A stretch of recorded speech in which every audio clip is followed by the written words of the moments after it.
मुअज़्ज़ज़ नाज़रीन आदाब।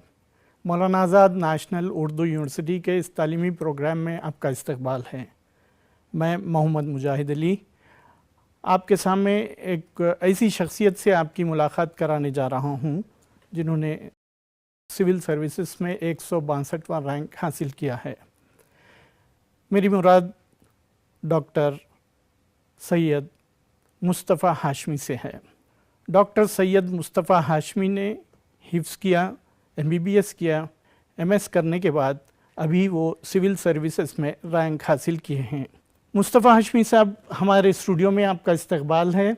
मौजूदा दौर में जो तलबा हैं उनको सिविल सर्विसेज में आने के लिए, एक अच्छा रैंक हासिल करने के लिए उनको कब से तैयारी शुरू करनी पड़ती है? पहले तो आपका बहुत शुक्रिया कि आपने मुझे इस प्रोग्राम में मदऊ किया। आपका जो सवाल है इसका जवाब बेसिकली तो ये है कि जितनी जल्दी आप तैयारी शुरू करेंगे उतनी जल्दी आप इसमें कामयाबी हासिल करेंगे। ये मेरा ख़ुद का तजुर्बा भी रहा है। तो जो बच्चे अभी हाई स्कूल में हैं, अगर वो अभी से इरादा कर लें कि उन्हें यही लाइन में आगे बढ़ना है, तो स्कूल के दौर से ही उनका पढ़ाई की तरफ रुझान, एक आउटलुक इस तरह का हो सकता है जो इस एग्ज़ाम के सिलेबस से मेल खाता हो। जी, आपकी मुराद 8th स्टैंडर्ड से? इब्तदाई एजुकेशन, फर्स्ट सेकंड थर्ड से ही अगर आप बच्चों को कॉन्सेप्चुअल क्लैरिटी और सिर्फ अपने स्कूल की किताबों के अलावा दूसरी किताबें पढ़ने का शौक़ और पढ़ाई का ज़ौक़, इल्म से वाबस्तगी, इन चीज़ों को जितनी जल्दी किसी नौनिहाल के अंदर जब पैदा किया जाएगा तो वो ख़ुद ब खुद अपनी चुनी हुई लाइन में आगे बढ़ जाएगा।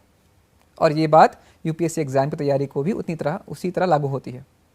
आमतौर से जो सिविल सर्विसेज के लिए तैयारी करते हैं वो या BSc, BA या BCom ऐसे डिग्री कोर्सेज लेने के बाद फिर PG में कुछ और स्पेशलाइजेशन लेके सिविल सर्विसेज की तैयारी करते हैं।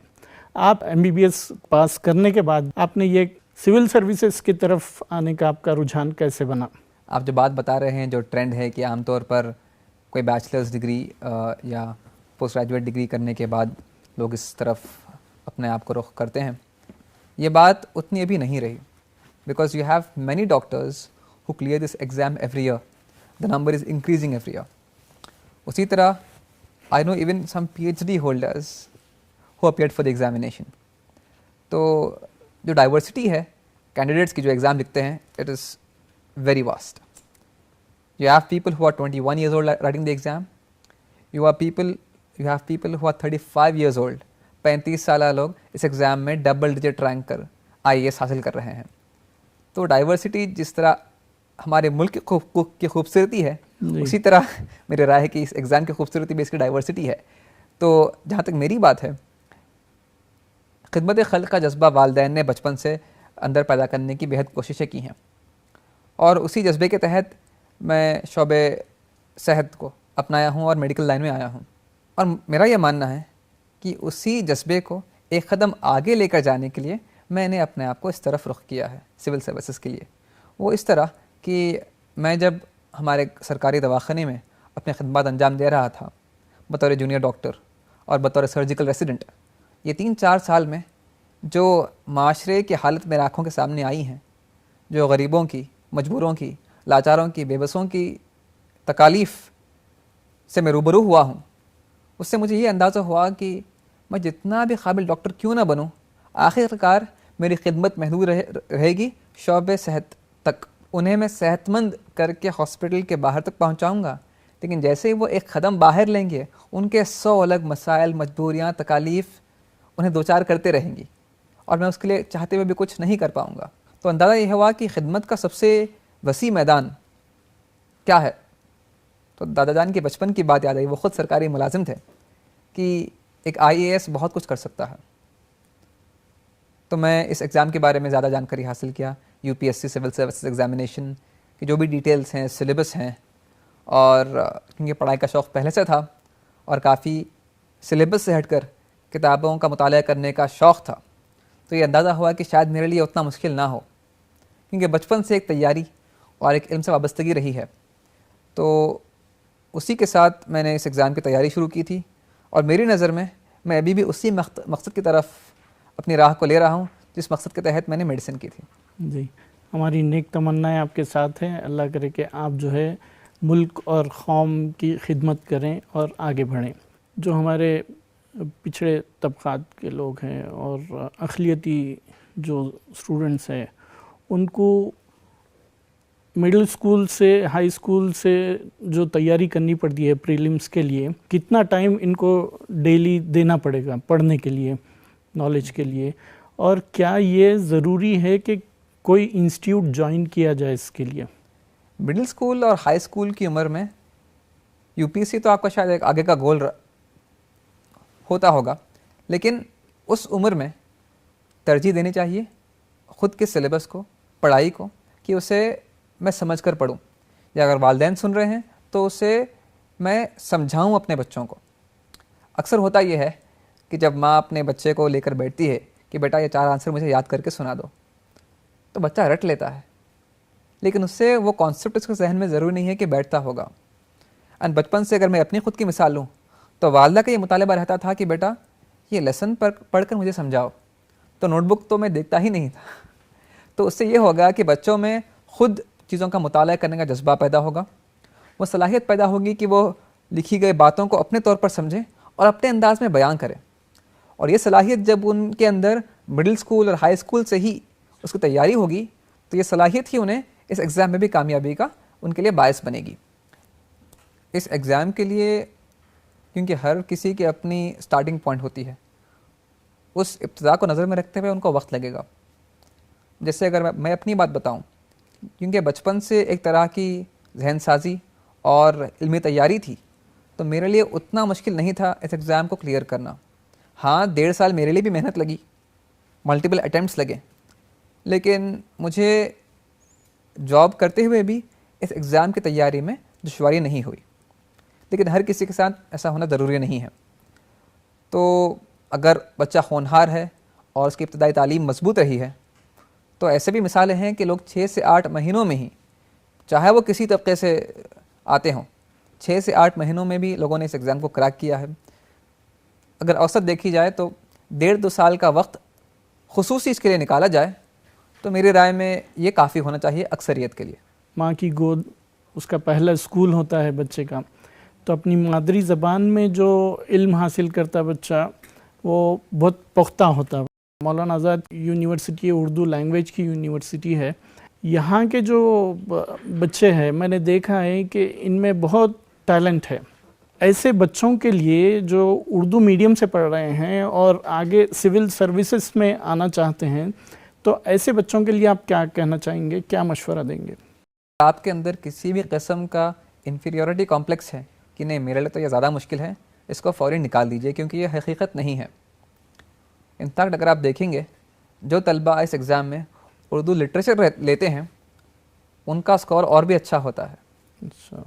यानी मैं, क्योंकि मेडिकल साइंस मेरा ऑप्शनल था इस एग्ज़ाम में, तो इस साल के मार्क्स के एतबार से the national highest in medical science I think is lower than the national highest in Urdu literature. तो ये आपकी एक स्ट्रेंथ होगी आगे, ना कि आपकी कमज़ोरी। तो सबसे पहले एक जहन की तब्दीली की ज़रूरत है कि अज़्म अपना ऊंचा रखें, और आपके लिए ये आसानी और सहूलत का बायस बनेगी।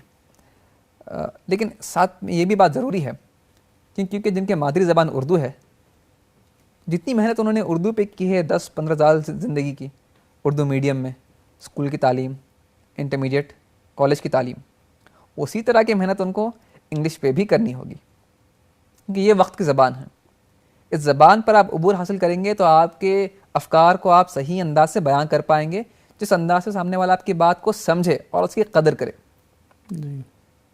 और ये वाकई रिसर्च ने भी साबित किया है कि जिन लोगों को एक से ज़ायद ज़बान आती है, उनके दिमाग के कई हिस्से एक्टिवेट होते हैं, उनकी intellectual growth with neuronal connections, neurons के साथ जो कनेक्शंस होते हैं, they increase and they become more intelligent. तो आप इंग्लिश को सीखना या उस पर अबूर हासिल करने को एक अपने लिए ज़रिया इम्प्रूवमेंट मानिए कि ये मेरी सलाहियतों को उभारने की एक कड़ी बन सकती है। तो इंग्लिश पर अबूर हासिल करना, किताबों का मुताला वसी तौर पर करना, ना सिर्फ अपने सिलेबस तक महदूद रहने के बजाय उससे आगे की चीज़ों को पढ़ते रहना, और अच्छा अखबार रोज़ाना पढ़ना, चाहे आप इस एग्ज़ाम की तैयारी कर रहे हों या ना कर रहे हों। एंड अच्छे अखबार से मेरी मुराद है, क्योंकि ख़ासकर इस एग्ज़ाम के पस मंज़र में, द हिंदू या द इंडियन एक्सप्रेस, और इसमें वो पेजेस जो अक्सर लोग नहीं पढ़ते, which is the editorial page. उसमें आपको न्यूज़ के पीछे का पस मंज़र हासिल होता है। आजकल एक ट्वीट देखना या एक पोस्ट देखना और हेडलाइन पढ़ लेने को माना जाता है कि मैं आई एम अवेयर, बट ये अवेयरनेस का सही पस मंज़र नहीं है।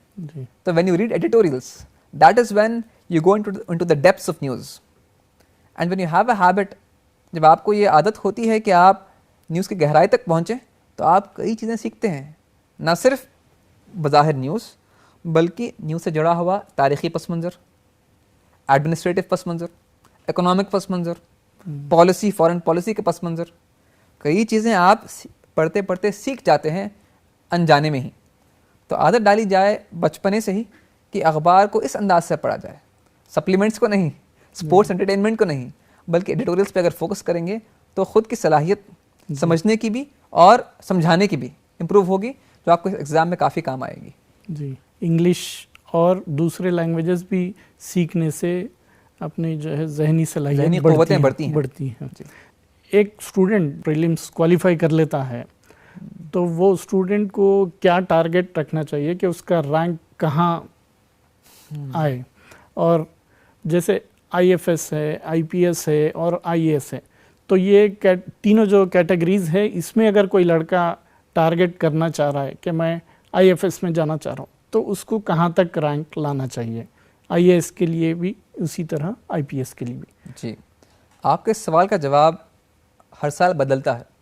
वो इसलिए कि जिस साल जितनी वैकेंसीज़ हैं, उस हिसाब से रिक्रूटमेंट होता है। उमूमन 180 आईएएस ऑफिसर्स, 200 आईपीएस ऑफिसर्स और उससे कम तादाद में आईएफएस ऑफिसर्स रिक्रूट होते हैं। और बाकी की जो वैकेंसीज़ होती हैं, जिस तरह से इस साल 1011 वैकेंसीज़ हैं। जिस साल मैंने एग्ज़ाम क्लियर किया उस साल 700 के करीब कुछ वैकेंसीज़ थी। तो वैकेंसीज़ के ऊपर डिपेंड करता है कि कितने लोग इसमें सेलेक्ट होंगे और किस रैंक तक ये ख़त्म होगा।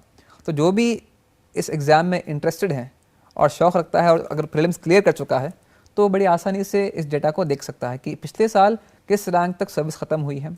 आम तौर पे जनरल कैटेगरी के लिए आईएएस अगर रैंक हासिल करना है तो you have to be below 80 या 90 के नीचे अगर आपका रैंक हो तो आईएएस आपका तकरीबन यकीनी होता है। उसके बाद आईपीएस, आईएफएस, अलग अलग सर्विसेज हर साल चेंज होते रहती हैं। एक अच्छे एडमिनिस्ट्रेटिव ऑफिसर के लिए, वहाँ तक पहुँचने के लिए, प्रीलिम्स क्रैक करने के लिए स्कूल और टीचर क्या रोल प्ले करते हैं? अगर कामयाबी किसी की भी इस एग्ज़ाम की जांची जाए तो दो अहम पिलर्स आपको, दो अहम रुकन इसके आपके सामने वाज़े होंगे। एक तो वालिदैन और घराना, दूसरा असातिज़ा और स्कूल और कॉलेज का एजुकेशन। इन दोनों पर इस्तकामत के साथ फ़ायदा हासिल करके ही कोई आगे बढ़ सकता है इस एग्ज़ाम में। आम तौर पर स्कूल एंड टीचर्स की जहाँ तक बात है,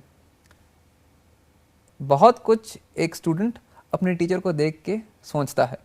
जब मैं अपनी ज़िंदगी का अगर जायज़ा लूँ तो ऐसे कुछ टीचर्स थे जिन्हें देखकर मैं चाहता था कि मैं उन जैसा एक दिन बनूँ, उन जैसा जहन पाऊँ, उन जैसा अंदाज़ पाऊँ। तो टीचर्स का मुतासराना मिजाज अगर हो तो उस टीचर के स्टूडेंट्स बहुत आगे बढ़ते हैं। न सिर्फ स्कूल लेवल पर बल्कि कॉलेज लेवल पर भी अगर किसी प्रोफेसर का, लेक्चरर का तहकीकी मिजाज है, मुताला करने की आदत है, रिसर्च में जाने की खूबी है एंड वो अपने प्रोफेशन को डेडिकेटेड हैं, तो यकीनी बात है कि इस डेडिकेशन को मुंतकिल करना अपने आप हो जाएगा उनके स्टूडेंट्स में। ऐसे कई टीचर्स हैं जिनका मैं काफ़ी शुक्रगुजार हूँ, मशकूर हूँ कि उनकी कोशिशों को, उनके जज्बे को देखकर मैं भी चाहता था कि मैं अपनी ज़िंदगी में अपने शौबे में आगे बढ़ूँ। तो बड़ा अहम रोल होता है। जो प्रीलिम्स क्रैक करना चाहते हैं उनको किस तरीके से अपना शेड्यूल बनाना चाहिए? सुबह से शाम तक का उनका जो रूटीन है वो किस तरीके से उन लोग को प्लान करने की ज़रूरत है? इसमें सबसे अहम बात जानने की यह है कि हर किसी का प्लान अलग होता है, क्योंकि आपको किस अंदाज से प्रिपेयर करना है। क्या आपकी जॉब साथ चल रही है? क्या आपकी डिग्री साथ चल रही है? क्या आप इसको 24 घंटे दे पा रहे हैं, क्या आपकी दूसरी घरेलू जिम्मेदारियां हैं। इन चीज़ों को नज़र में रखते हुए हर फ़र्द को अपना प्लान बनाना होगा। प्लान कैसे बनाएं? सबसे अहम उसकी बुनियाद है इस एग्ज़ाम के सिलेबस को जानना और समझना। वरना पढ़ने का तो पूरी दुनिया रखी है सामने, लेकिन सब वक्त उसमें लगाएंगे तो आप इस एग्ज़ाम क्लियर नहीं कर पाएंगे, अगर जो कि आप बहुत काबिल तरीन बन जाएं पढ़ते पढ़ते। तो पढ़ाई की हदों को जानना है सिलेबस के ज़रिए। लेकिन यूपीएससी भी बहुत स्मार्ट है। सिलेबस इज़ वेगली वर्डेड, उसकी बाउंड्रीज डिफाइंड नहीं है।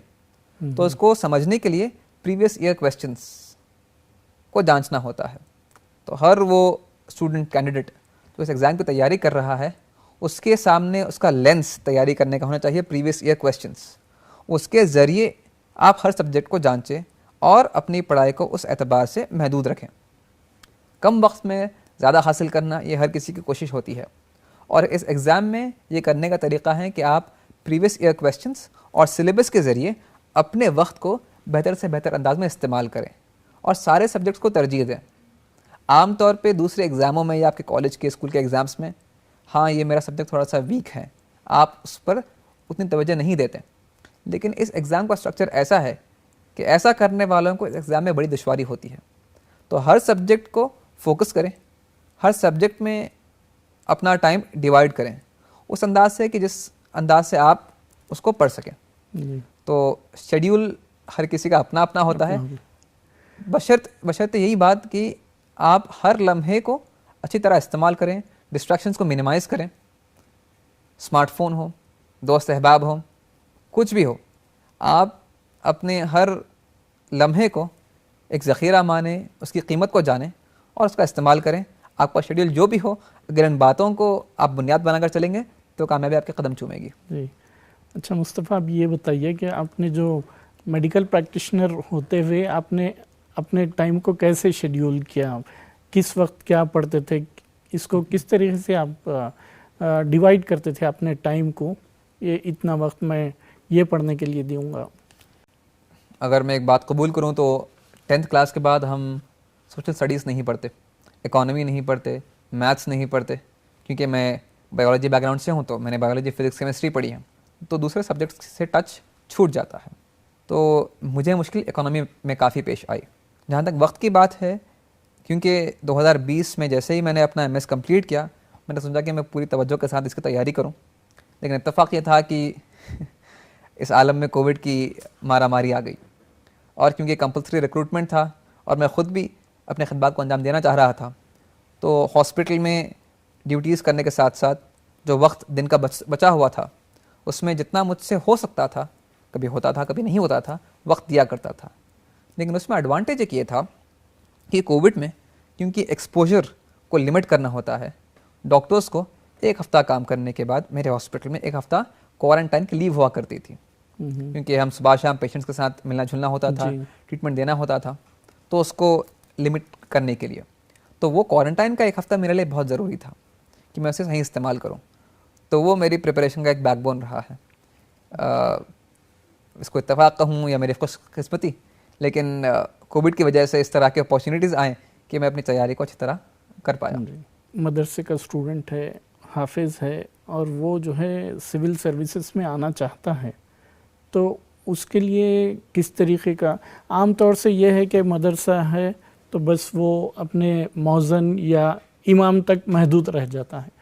तो आजकल कुछ मैंने हाफिज़ों को भी क्रैक करते हुए देखा है, तो आप क्या मशवरा देना चाहेंगे जो स्टूडेंट्स क्रैक करना चाहते हैं प्रीलिम्स, तो ऐसे स्टूडेंट्स के लिए जो हाफिज़ हैं तो उन लोग को कैसे प्लान करना चाहिए, कैसे तैयारी करनी चाहिए? वैसे मेरा ताल्लुक़ तो असली तालीम से रहा है। मैंने पढ़ाई में कभी ब्रेक नहीं ली और घर पर ही इसकी कोशिश और जस्तजू में लगा रहा था।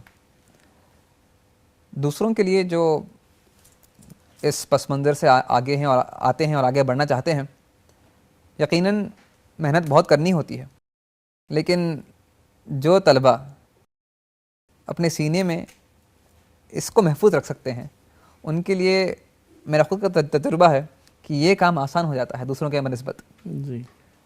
तो इनफैक्ट ये उनके लिए हौसला अफजाई की बात होनी चाहिए कि जिस इल्म को वो सीने में लेकर आ रहे हैं उस इल्म की बरकत से उन्हें ये हासिल करना भी आसान हो जाएगा। हाँ, मेहनत ज़रूर लगेगी, लेकिन क्या उन्होंने जी जान लगाकर मेहनत नहीं की इससे पहले? उनके सामने ख़ुद की मिसाल ही है कि वो जब इसे हासिल कर सकते हैं जी। तो इसके आगे बढ़ना उनके लिए आसान कर दिया जाएगा। जो एस्पिरेंट्स है उन लोग तो चाहते हैं कि कुछ करें, लेकिन बाज़ कोई देहात में रहता है, बाज़ किसी को कुछ फाइनेंशियल प्रॉब्लम्स होते हैं, तो इससे ओवरकम करने के लिए ऐसे एस्पिरेंट्स को किस तरीके से तैयारी करना चाहिए और इनको कैसे आगे बढ़ना चाहिए? आपने बड़ा अच्छा सवाल पूछा है, क्योंकि मैं ख़ुद भी ताज्जुब करता था कि हर साल जब इस एग्ज़ाम का रिज़ल्ट आता है तो ऐसे कई मिसालें सामने आती हैं जो बड़े हम्बल बैकग्राउंड से, बड़े मुश्किल हालात से जूझते हुए भी वो अजीम कामयाबी हासिल करते हैं।